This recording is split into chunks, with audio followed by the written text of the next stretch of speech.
नमस्कार, मैं डॉक्टर राकेश पाठक। असम विधानसभा का चुनाव होने वाला है।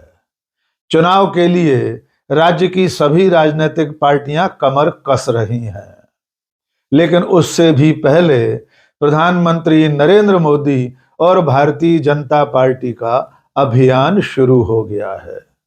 एक अंतर्राष्ट्रीय हवाई अड्डे के उद्घाटन के मौके पर प्रधानमंत्री ने पहले प्रधानमंत्री पंडित जवाहरलाल नेहरू का नाम लिए बिना कांग्रेस पर बड़ा हमला किया है। जाहिर है, असम के चुनाव में भी निशाने पर कांग्रेस और पंडित नेहरू ही रहने वाले हैं।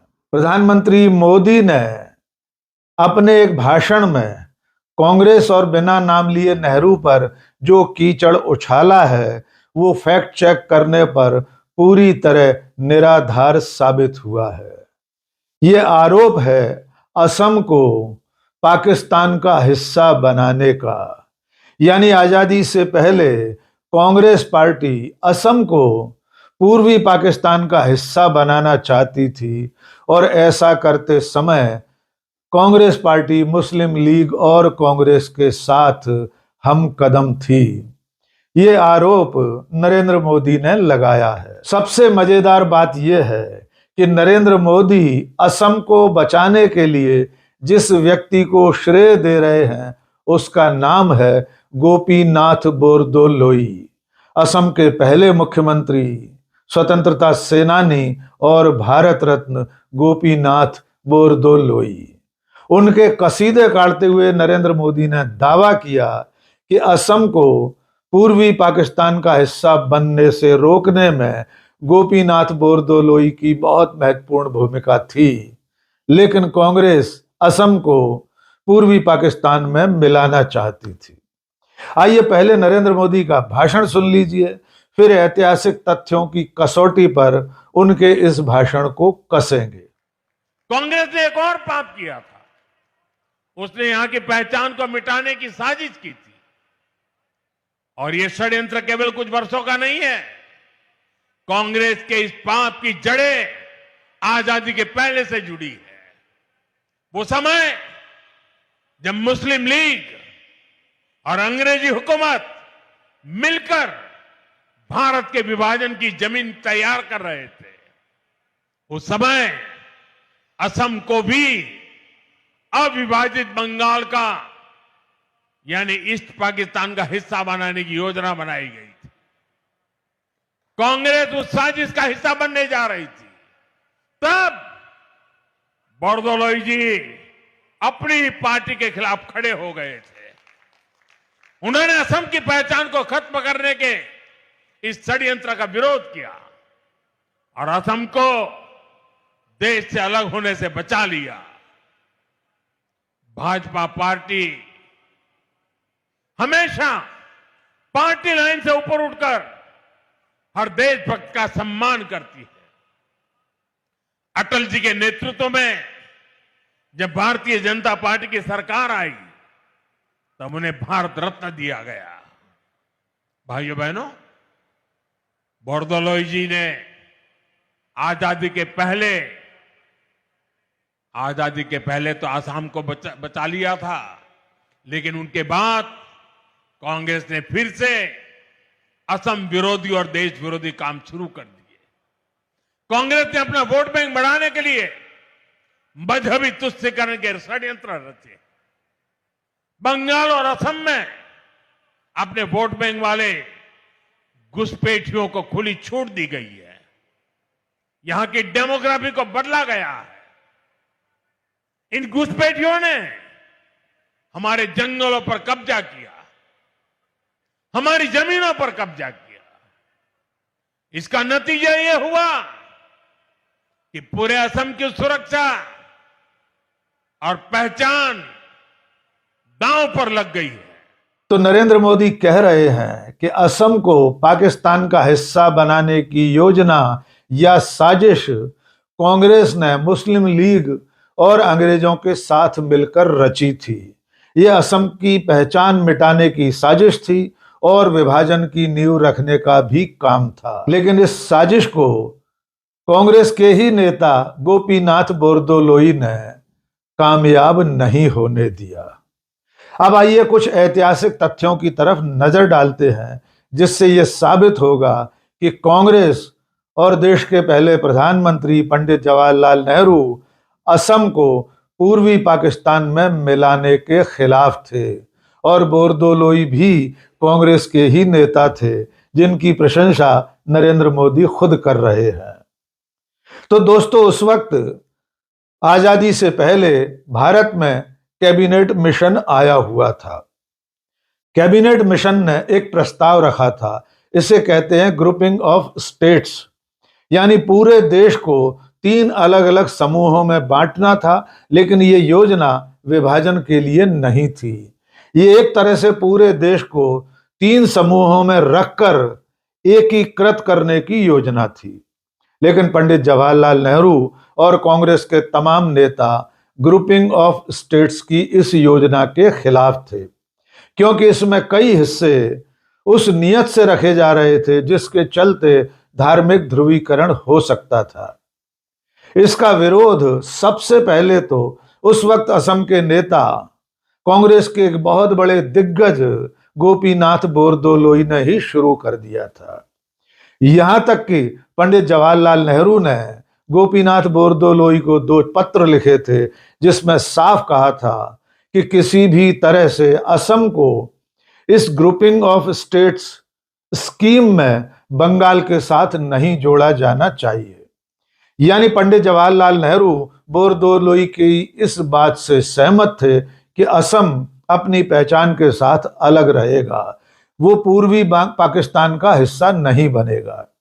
इसके बाद पंडित जवाहरलाल नेहरू ने, जब ये सारी गतिविधियां चल रही थी, क्रिप्स मिशन अपने काम में जुटा हुआ था, तब 10 जुलाई 1946 को मुंबई में एक पत्रकार वार्ता में स्पष्ट कहा था कि वे कैबिनेट मिशन के इस प्रस्ताव के खिलाफ हैं।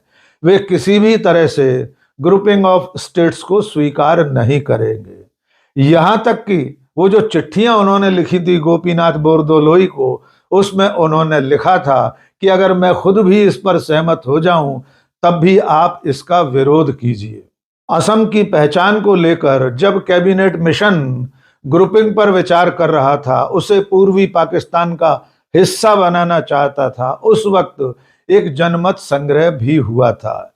इसे सिलेट जनमत संग्रह कहते हैं।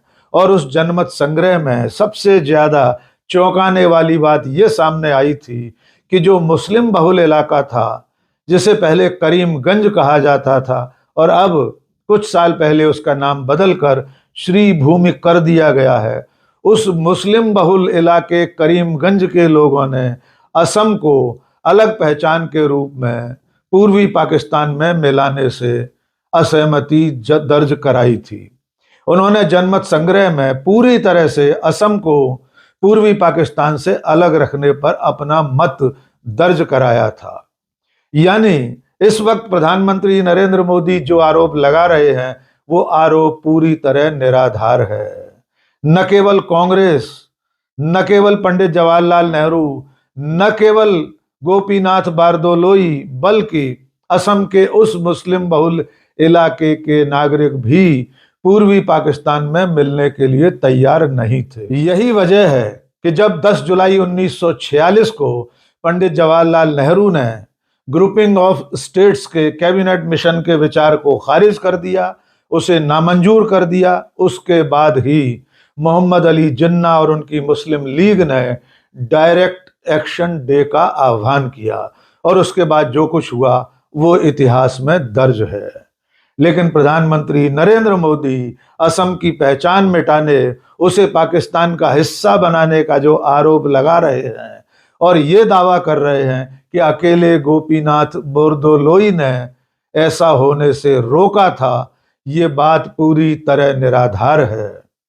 असम की पहचान बचाए रखने, उसे पूर्वी पाकिस्तान का हिस्सा बनने के खिलाफ खुद पंडित जवाहरलाल नेहरू थे और पूरी की पूरी कांग्रेस उस वक्त भी इससे सहमत नहीं थी। असम की इस पहचान को बचाने के अभियान में बोरदोलोई के अलावा दो और बहुत बड़े कांग्रेस नेता शामिल थे। उनके नाम है अब्दुल मातिब मजूमदार और फखरुद्दीन अली अहमद। फखरुद्दीन अली अहमद बाद में हमारे देश के राष्ट्रपति बने थे। यानी जो कांग्रेस के नेता उस वक्त असम की पहचान बचाने में जुटे थे, उनमें बोरदोलोई के अलावा अब्दुल मातिब मजूमदार और फखरुद्दीन अली अहमद जैसे दिग्गज भी शामिल थे। अब थोड़ा सा गोपीनाथ बोरदोलोई के बारे में भी जान लीजिए। वे महात्मा गांधी के अनन्य शिष्य थे, पंडित जवाहरलाल नेहरू के बेहद करीबी मित्र थे। उन्होंने अपने जेल जीवन में कई किताबें लिखी थी। सोशल मीडिया के एक बहुत बड़े जानकार कृष्णन अय्यर ने बोरदोलोई की किताबों का उल्लेख भी किया है। उनके मुताबिक बोरदोलोई ने जो किताबें लिखी थीं, उनमें से महात्मा गांधी पर थी अन्न शक्ति योग, भगवान राम पर श्री रामचंद्र, पैगंबर हजरत मोहम्मद पर हजरत मोहम्मद और भगवान गौतम बुद्ध पर बुद्ध देव नाम से किताबें लिखी गई थी। वे बाद में असम के पहले कांग्रेसी मुख्यमंत्री बने। इन्हीं गोपीनाथ बोरदोलोई को कुछ साल पहले अटल बिहारी वाजपेयी की सरकार में भारत रत्न दिया गया था। गोपीनाथ बोरदोलोई के नाम पर एक अंतर्राष्ट्रीय हवाई अड्डे का उद्घाटन करते हुए उनकी मूर्ति के पास खड़े होकर नरेंद्र मोदी कांग्रेस को कोस रहे थे और इसके साथ साथ वे घुसपैठियों का राग अलाप रहे थे। लेकिन वे भूल गए कि उन्हीं के द्वारा की गई एनआरसी में इस वक्त 13 लाख हिंदू घुसपैठिए असम में पाए गए हैं, जबकि गोपीनाथ बोरदोलोई घुसपैठियों के खिलाफ थे। लेकिन बीजेपी की सरकार में 12 सालों से नरेंद्र मोदी के प्रधानमंत्री रहते हुए भी बांग्लादेश से घुसपैठियों की आमद जारी है। और चलते चलते असम के चुनाव में ही पिछली बार प्रधानमंत्री नरेंद्र मोदी ने ऐसा ही एक और झूठ बोला था, उसे एक बार फिर याद कर लीजिए। पिछले चुनाव में नरेंद्र मोदी ने एक बड़ी आम सभा में यह दावा किया था कि असम के महानायक लाचित बड़फुकन ने अंग्रेजों को मार भगाया था, जबकि सच्चाई ये है कि लाचित बड़फुकन अंग्रेजों से नहीं, मुगलों से लड़े थे। सराय घाट के प्रसिद्ध युद्ध में उन्होंने मुगलों की सेना को पराजित किया था और आज भी लाचित बड़फुकन को असम में गांव-गांव अपना महानायक माना जाता है। तो एक बार फिर से नरेंद्र मोदी ने असम के ही चुनाव में अपने झूठ को परोसना शुरू कर दिया है। सबसे मजेदार बात यह है कि नरेंद्र मोदी की सरकार ने ही बांग्लादेश से सीमा विवाद निपटाने के लिए कई हजार वर्ग किलोमीटर जमीन बांग्लादेश को वापस कर दी है। और अब वे 75 साल पहले कांग्रेस के लोगों पर निशाना साध रहे हैं कि कांग्रेस ने, और बिना नाम लिए पंडित नेहरू को घेरते हुए कह रहे हैं कि उन सब लोगों ने असम की पहचान मिटाने के लिए उसे पूर्वी पाकिस्तान का हिस्सा बनाने की साजिश रची थी। लेकिन फैक्ट चेक ये साबित कर रहा है कि नरेंद्र मोदी महा झूठ बोल रहे हैं। आज के इस वीडियो में बस इतना ही। बहुत बहुत शुक्रिया। जय हिंद।